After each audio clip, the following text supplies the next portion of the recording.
Bendito Señor, aquí estamos de nuevo reunidos, este redil que tú conformaste. Clamamos que ni una sola palabra que salga de nuestra boca sea palabra de hombre, sean argumentos de hombre, mucho menos el deseo de reconocimiento o de figurar o de nada. Lo único que queremos es servirte a ti. Y estamos esperándote, Señor. Cada día anhelamos, primero, con hambre y sed de justicia, para que seas tú haciendo justicia en este planeta, todo lo que sucede, tantas cosas que cada día suceden. Padre, danos la fortaleza, danos esa fe que viene de ti, esa certeza de que no estamos solos, conciencia porque es tu palabra.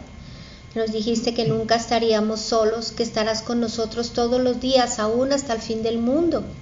Ya estamos llegando a esta recta final, Señor, que ya terminando la carrera no nos vayamos a rajar, Señor, no vayamos a ser débiles. Fortalece a tu esposa, a la iglesia, fortalécelos en el mundo entero, fortalécenos aquí en el redil para poder compartir con nuestros hijos, nuestras familias, para que podamos entender los tiempos que estamos viviendo y prepararnos, Señor. Te damos gracias, bendecimos tu santo nombre y esperamos que nos hables en esta noche. Te pedimos especialmente que quites el cansancio, porque es un día laboral, es una hora de cansancio. Quita el sueño, el agobio, las preocupaciones, las peleas, todo, aún los problemas que haya en los hogares, para que esta hora, Señor, sea única y exclusivamente para ti, Padre. Tú lo mereces todo. Te vamos a dar esta hora con todo nuestro corazón. Gracias, Señor Jesucristo. Amén. Amén. ¿Por qué tenemos el tema de hoy? Tiempo de decisiones de conciencia. Por muchas razones. Una de esas es que tenemos que entender los tiempos que estamos viviendo.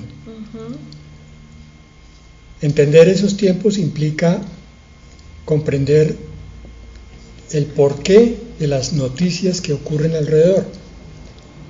Y habla de decisiones porque cada creyente, cada cristiano está siendo abocado a escoger en muchos aspectos diferentes. Vamos a mirar la palabra en 2 de Pedro 3:17. Así que vosotros, oh amados, sabiéndolo de antemano, guardaos, no sea que arrastrados por el error de los inicuos, caigáis de vuestra firmeza.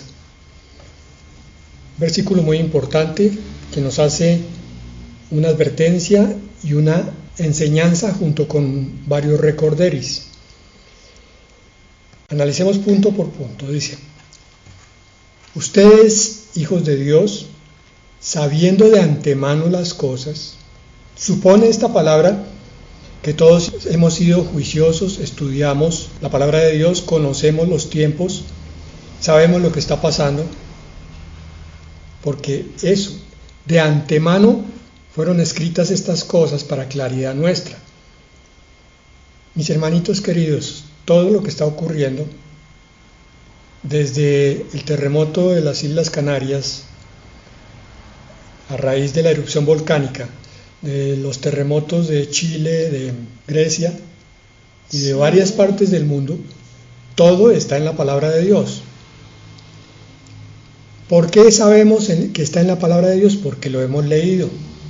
Pasaje específico es Mateo 24 y otros pasajes que están en Apocalipsis. En los profetas mayores del Antiguo Testamento también hay alusión a catástrofes. Solamente la persona que no ha leído la Biblia se asombra, aunque esté dentro de una iglesia, de estas cosas que están pasando y no le encuentra el sentido apropiado. ¿Por qué están aumentando los terremotos? No se sabe, dirá ella. ¿Por qué tenemos que refugiarnos en la casa, guardados por una serie de medidas? No se sabe. Y así sucesivamente. Las cosas que van ocurriendo son como accidentes, como circunstancias desconectadas unas de otras. Pero cuando conocemos la palabra de Dios nos damos cuenta que es el cumplimiento de los tiempos predichos en la palabra profética, sabiéndolo de antemano. Por esa razón continúa diciendo, guardaos. Está escrita la profecía precisamente para advertir al creyente.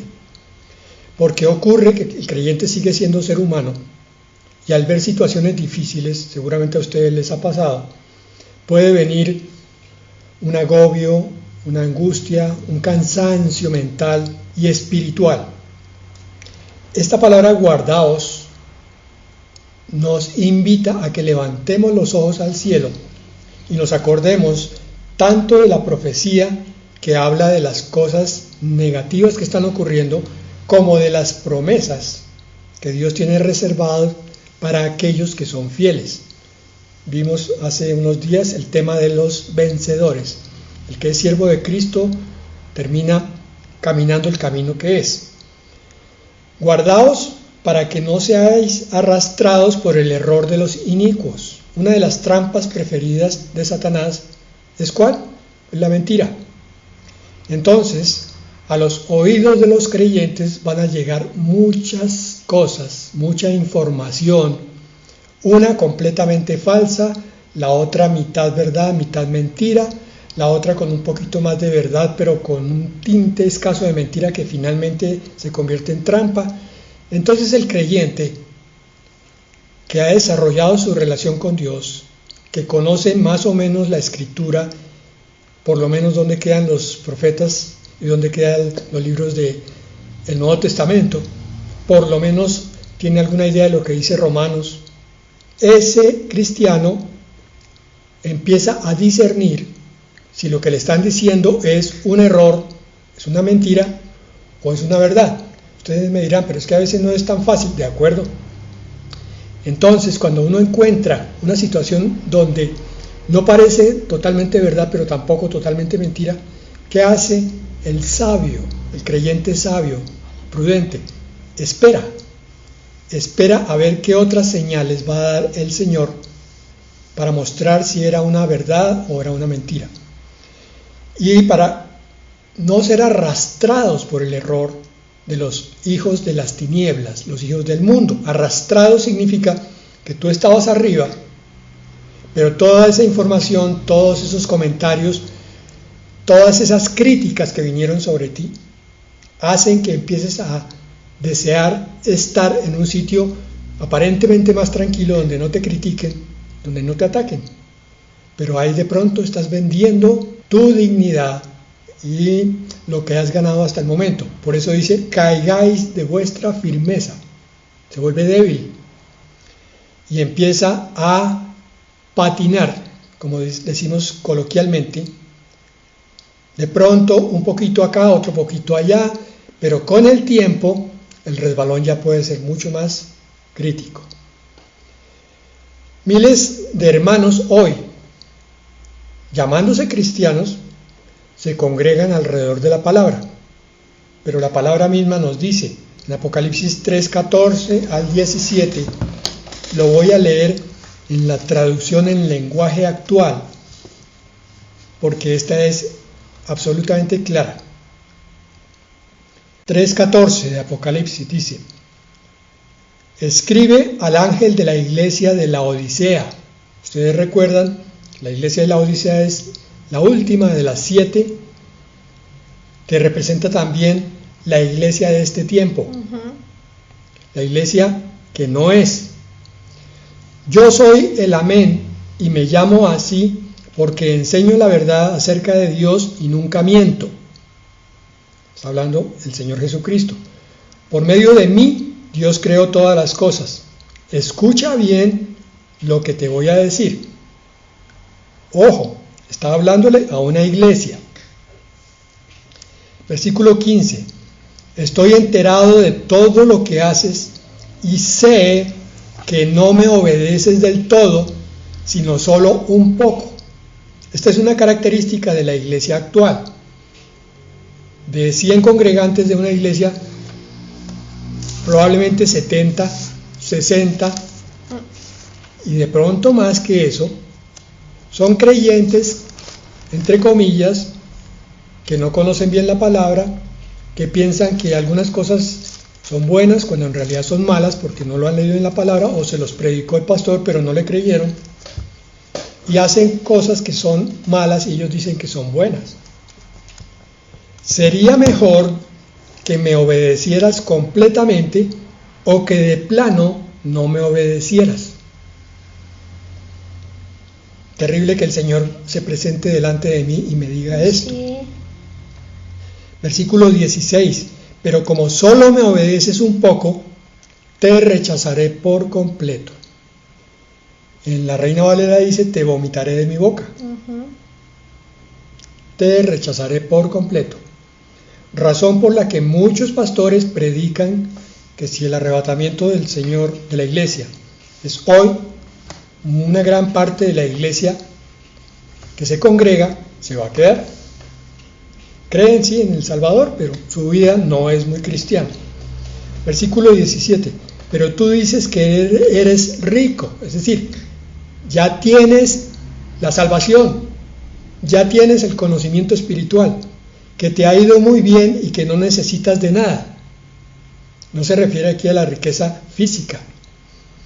Pero no te das cuenta que eres un pobre, ciego, desdichado y miserable y que estás desnudo.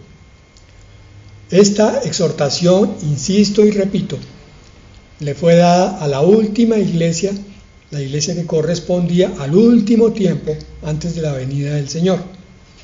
Porque esa es la característica. Comparar la iglesia de hoy con la de hace 100 años es totalmente diferente. Comparar la iglesia de hoy con la iglesia de hace 2000 años, eso sí es del cielo a la tierra. No vamos a mirar el pecado de la iglesia tibia, sino más bien una de las muchas consecuencias. ¿A qué consecuencias nos vamos a referir? Ténganme paciencia. ¿Será que ya está ocurriendo? Segunda de Tesalonicenses 2, del 9 al 12. Quiero que entiendan, por favor, que el argumento central, que es el título, Tiempo de decisiones de conciencia, se está sustentando con la palabra de Dios. Segunda de Tesalonicenses 2, 9. Inicuo se refiere al anticristo, cuyo advenimiento, cuya aparición en el mundo es por obra de Satanás. Se refiere a que en cualquier momento se va a manifestar el anticristo en el mundo, y no por casualidad, sino porque Satanás es el que lo envía. Con gran poder, ojo con eso, y señales y prodigios mentirosos, pero insisto, con gran poder. Estamos viendo en este tiempo una demostración de poder. ¿Qué quiere usted decir con eso, Fernando? Estoy hablando de cómo los gobiernos están tomando determinaciones sobre las poblaciones en general. Espero que hayan leído algo, aunque sea por casualidad, de las medidas represivas que está haciendo el gobierno australiano y el canadiense y en algunos países de Europa. Pero aquí entonces tenemos que el poder está alejándose cada vez más de la democracia. Los presidentes de las naciones que antes estaban preocupados en su trabajo por servir a su pueblo, hoy en día están más preocupados por servir a otros intereses. Y por esa razón están tomando medidas casi dictatoriales en muchos países. Y nosotros pues hemos renegado de que no somos muy adelantados, que siempre dejamos todo para lo último. Pero en este caso ha sido una bendición porque las cosas no han llegado aquí tan rápido. No, el Señor está guardando. Pero van a llegar. Las cosas que estamos viendo en otros países van a llegar.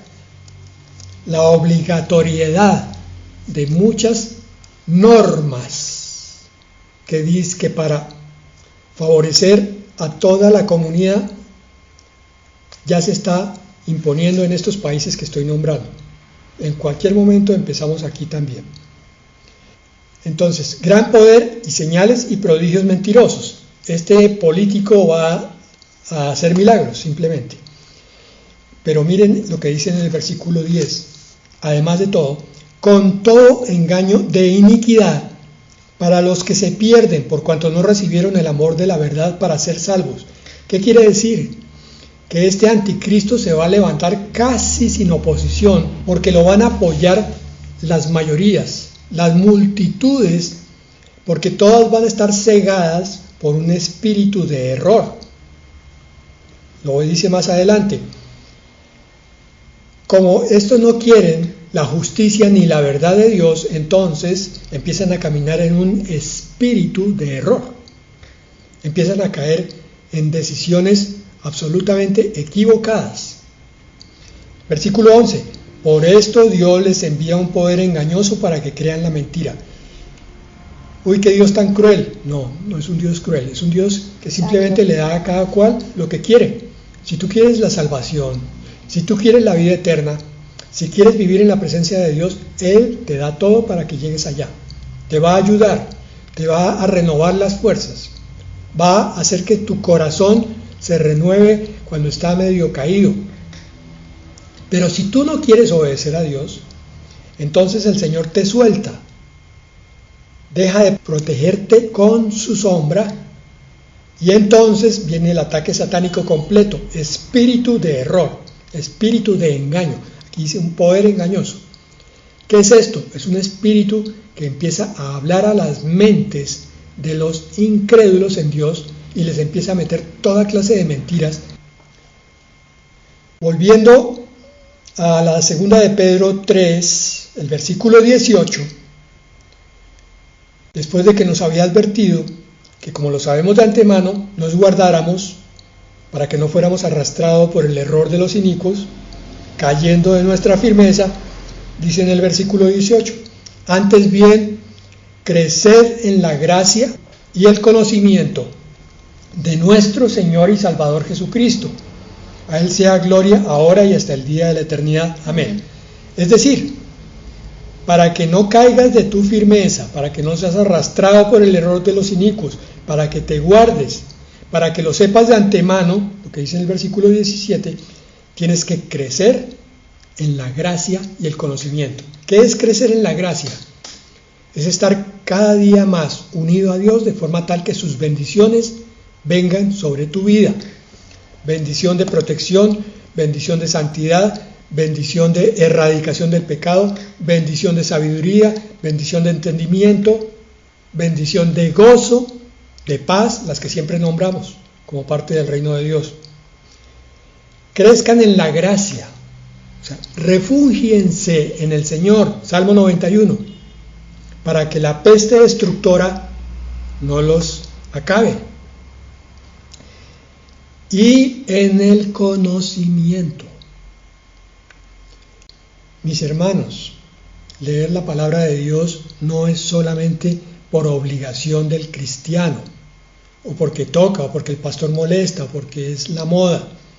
Es pura y física supervivencia. Cuando tú conoces la palabra, distingues el error, porque la palabra es verdad, y con la palabra tú miras a tu derecha y a tu izquierda y sabes quién es quién.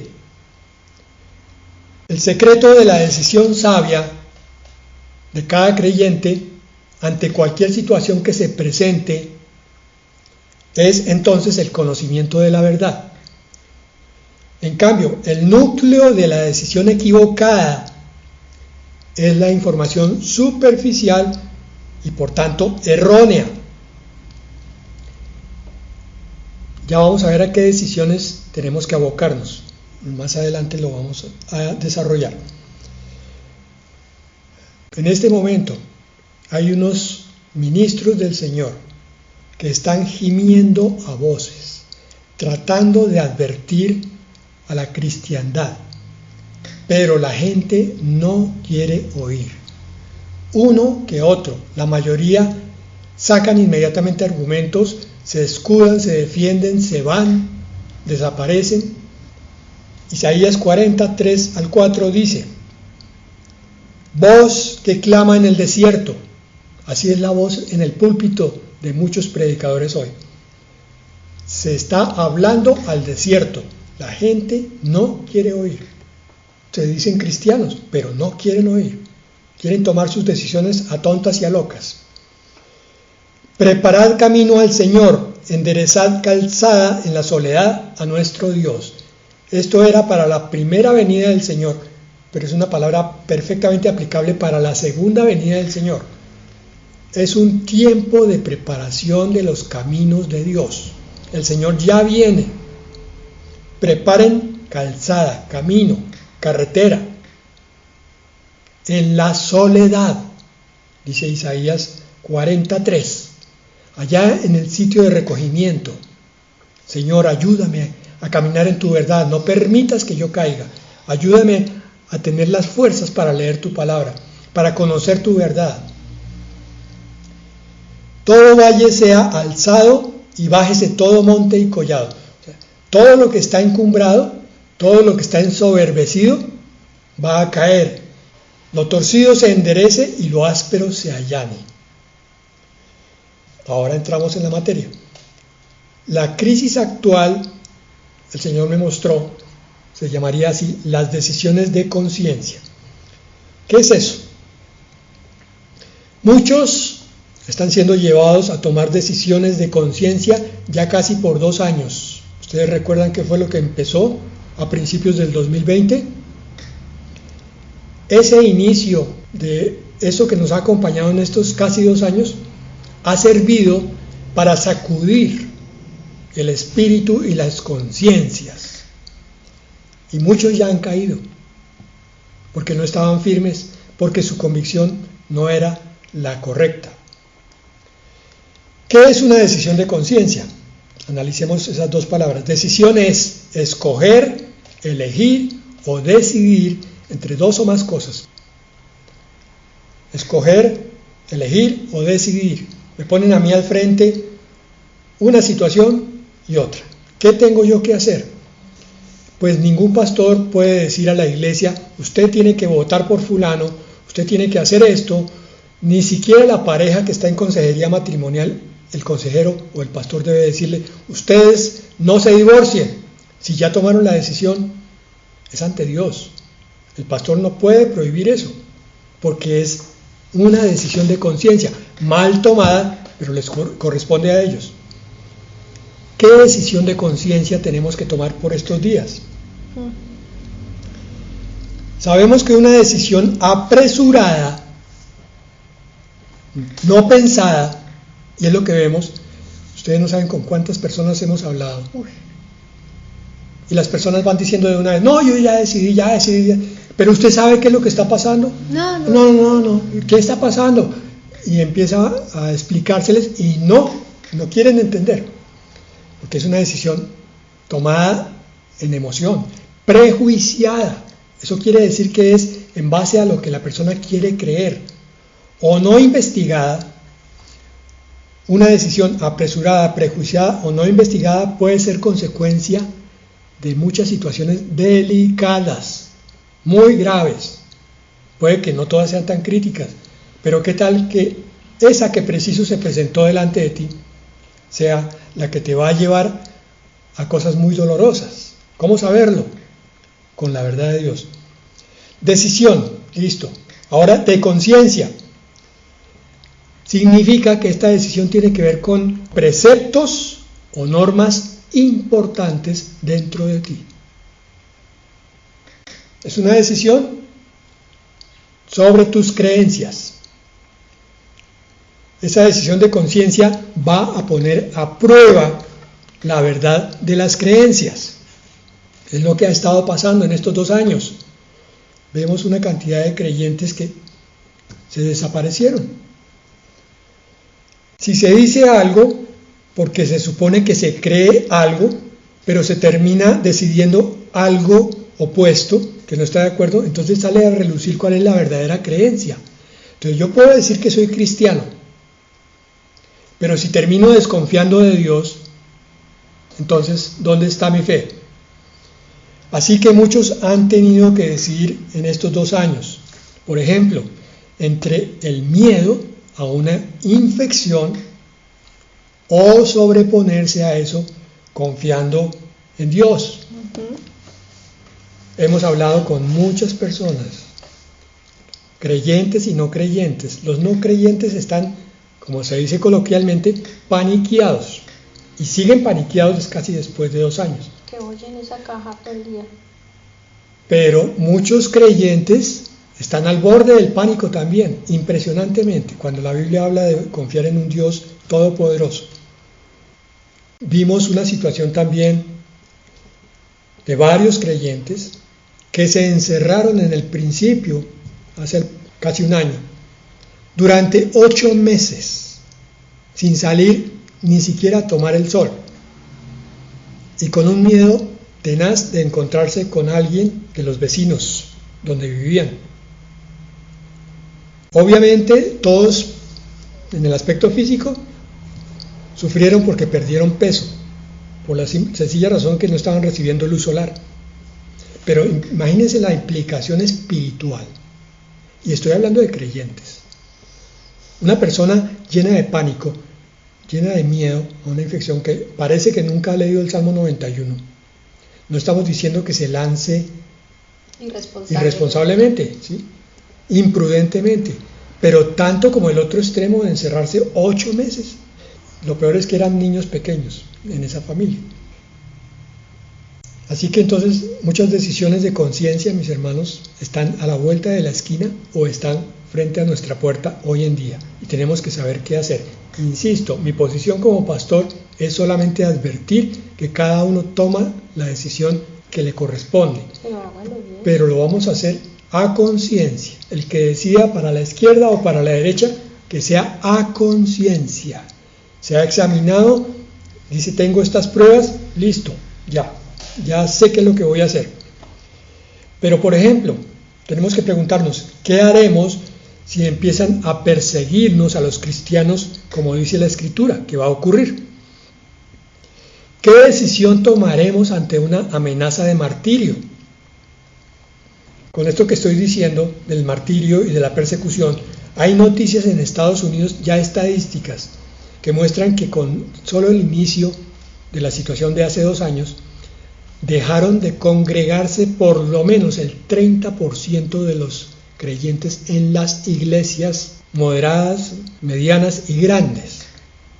Ustedes se imaginan una iglesia de 1000 personas, se le fueron 300. Eso es mucha gente. Y ahora, al congregarse virtualmente, lo que vemos es que la asistencia va disminuyendo progresivamente, porque ahora el alegato es que las reuniones virtuales producen otro tipo de fatiga y de cansancio y otro tipo de estrés. Entonces, ¿dónde vamos a parar? Hay una situación muy crítica que tiene que ver con decisiones que tenemos que tomar de tipo terapéutico. ¿Qué medicamentos debo tomar en esta infección, por ejemplo? Si me enfermo y me hospitalizan, ¿voy a autorizar la intubación? ¿Qué es lo mejor para prevenir la infección? Ojo, repito esa última pregunta. ¿Qué es lo mejor para prevenir la infección? ¿Será algún tipo de terapia aplicada o no? Eso queda a la decisión de cada uno. Porque el problema es que en la tribulación ocurrirá algo mucho más crítico. Apocalipsis 13, 16 al 18 dice: y hacía que a todos, va a ser toda la población, por eso hablaba del aumento del poder político. Cuando el anticristo esté como dictador mundial, nada se le podrá oponer. Pequeños y grandes, ricos y pobres, libres y esclavos, se les pusiese una marca en la mano derecha o en la frente. Una marca. La palabra en griego marca es rasguño. Obviamente aquí está claro que dice que es en la mano derecha y en la frente. Por eso hoy hay discusiones sobre si ya llegó la marca o no ha llegado. Y muchos dicen que todavía no ha llegado porque no es la marca en la mano ni en la frente. Pero miren lo que dice más adelante. 17. Y que ninguno pudiese comprar ni vender. En ese tiempo, con esa marca y control mundial, la marca tendrá por objeto que solamente los que estén marcados pueden ir a un supermercado y hacer un mercado para su casa. Podrán vender sus cosas, pero los otros no, los que no estén marcados. No pudiese comprar ni vender sino el que tuviese la marca. Lo que pasa es que aquí este versículo extiende el problema de la marca. Miren, o el nombre de la bestia. ¿Qué es el nombre de la bestia? O el número de su nombre. Son tres cosas que habla aquí entonces. Que tuviese o la marca en la mano o en la frente, el nombre de la bestia, ¿en dónde? ¿En qué parte del cuerpo? Y el número de su nombre o el número de su nombre, ¿en dónde? ¿En qué parte del cuerpo? Interesante. Ahí ya hay algunas cosas que no quedan del todo claras con respecto a lo que está pasando hoy. Versículo 18, aquí hay sabiduría. El que tiene entendimiento, cuente el número de la bestia, pues es número de hombre, y su número es 666. Hoy sabemos que hay una sustancia que está siendo administrada con ciertas terapias, metal, cuyo número atómico, pues la descripción de cuántos electrones, protones y neutrones tiene es precisamente eso: 6 protones, 6 neutrones y 6 electrones. Es un hexágono. Entonces, ¿será que estamos empezando a ver algo del adelanto de la bestia? Para terminar hoy, hermanos, porque el tema sigue mañana. Proverbios 3, 21 al 25. Hijo mío, no se aparten estas cosas de tus ojos, guarda la ley y el consejo. El tema general es el del libro de Proverbios, que es la sabiduría. No se aparte la sabiduría de tus ojos. Guarda la ley, si la guardas es porque la conoces. Y el consejo de Dios y el consejo de los varones que Dios manda, sus siervos, los ministros. Versículo 22, y serán vida a tu alma y gracia a tu cuello. Entonces andarás por tu camino confiadamente. ¿Cuál es la fuente de la confianza del creyente? ¿Es la terapia o es Dios? Mi Señor. Probablemente habrá casos en los cuales la obligación sea mayor que cualquier otra cosa, pero aún en ese caso tiene que ser mayor la confianza. Yo, como siervo de Dios, no puedo juzgar a nadie. Si alguien tiene que llegar a ese extremo de obligación, que lo haga, pero a conciencia delante de Dios, diciéndole: Señor, tú estás primero. Confiadamente, y tu pie no tropezará. Cuando te acuestes no tendrás temor, sino que te acostarás y tu sueño será grato, porque confías en Dios. No tendrás temor de pavor repentino, ni de la ruina de los impíos cuando viniere. Amén y amén. Porque el Señor será tu confianza. Señor, cuán importante y deliciosa es tu palabra. Ayúdanos, porque tu palabra dice que el que esté falto de sabiduría, pídala a Dios y la dará abundantemente y sin reproche. Te pedimos sabiduría, porque cada día que pasa demanda de nosotros tomar decisiones, y tenemos que tomarlas como nos enseñaste hoy, con conocimiento de causa, con entendimiento, con responsabilidad, para no ser engañados. Señor, sabemos que vienen muchos retos y que cada día se va acercando y cercando más ese círculo donde tú nos estás probando la fe, todo lo estás poniendo a prueba. Por eso te pedimos que seamos aprobados, Señor. Ayúdanos, estamos de rodillas clamándote a ti, pidiendo tu bendición, pidiendo, Señor, tu dirección. No esa voluntad permisiva, sino directiva, esa en la que sabemos que por fe, por creer en ti, podemos andar por tu camino confiadamente, que nuestro pie no tropiece ni a izquierda ni a derecha, sino que vayamos directo a tu perfecta voluntad. Porque, Señor, es lo que tú quieres, que nosotros, Señor, estemos contigo siempre, lo que te agrada a ti, lo que es bueno delante de tus ojos. hacer justicia, misericordia y ser humildes delante de ti. Que no seamos cobardes, que no tengamos miedo, que no nos dejemos manipular por las circunstancias, porque no estamos solos, tú estás con nosotros. Ayúdanos a no tropezar, ayúdanos cuando llegue la noche para que no tengamos temor, para que no llegue ese terror nocturno, para que no nos dé susto ni nos haga confundir las cosas que están sucediendo. Señor, ayúdanos a hacer lo que es correcto. Te lo pedimos, bendecimos este momento y te damos gracias. Gracias porque te tenemos a ti, contigo siempre estaremos y seremos más que vencedores. Gracias, Señor Jesucristo. Amén. Amén.